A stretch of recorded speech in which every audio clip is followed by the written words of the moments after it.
آپ دیکھ رہے ہیں سب کا پاکستان نیوز ایچ ڈی اور میں ہوں منیر پیرزادہ۔ آئیے آپ کو لیے چلتے ہیں آج کی خبر کی جانب۔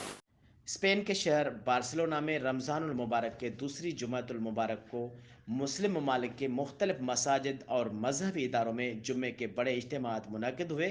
نماز جمعہ کا سب سے بڑا اجتماع منہاج القرآن بادلونہ میں منعقد ہوا، جس میں مختلف مسلم ممالک کے اہل اسلام اور ہر مکتبہ فکر کے علاوہ مسلم کمیونٹی نے شرکت کی۔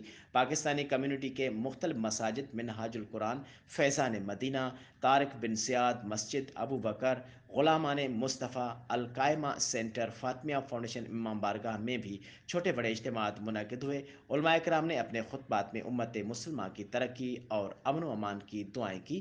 پاکستانی مساجد میں پاکستان کی ترقی، خوشحالی اور امن و امان کے لیے خصوصی دعائیں کی گئیں۔